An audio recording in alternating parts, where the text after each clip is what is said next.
కలిపేసుకున్న తర్వాత మూత అయితే పెట్టేసుకుని ఉల్లిపాయ బాగా మగ్గే వరకు ఉంచాలండి. ఆ తర్వాత మనం చూద్దాము. ఇప్పుడైతే మూత అయితే పెట్టేశాను. ఒక 2 నిమిషాల తర్వాత అయితే చూద్దాము.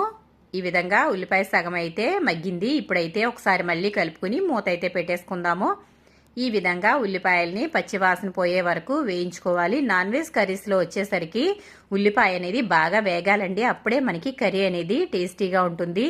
చాలామంది బ్రౌన్ ఆనియన్స్ కూడా వేసి చికెన్ తయారు చేసుకుంటారు. నేను అది కూడా మీకు నెక్స్ట్ వీడియోలో చేసి పెడతానండి. ఇప్పుడైతే మనం ఉల్లిపాయలు మగ్గేలోపు మనం అల్లం వెల్లుల్లి పేస్ట్ అయితే వేసుకుందాము, మిక్సీ పట్టుకుందాము. ఇదైతే నేను ఫ్రెష్ది వేస్తున్నానండి. ఎప్పుడైనా నాన్ వెజ్లో ఈ విధంగా ఫ్రెష్గా అల్లం వెల్లుల్లి నూరి వేసుకోవడం వల్ల టేస్ట్ అనేది చాలా బాగుంటుంది. నిల్వ ఉన్నది వేసుకున్నట్లయితే కర్రీ అంతా టేస్టీగా అనిపించదు. కాబట్టి నేనైతే ఫ్రెష్గా నూరి వేస్తున్నాను. చూసారు కదా, మనకి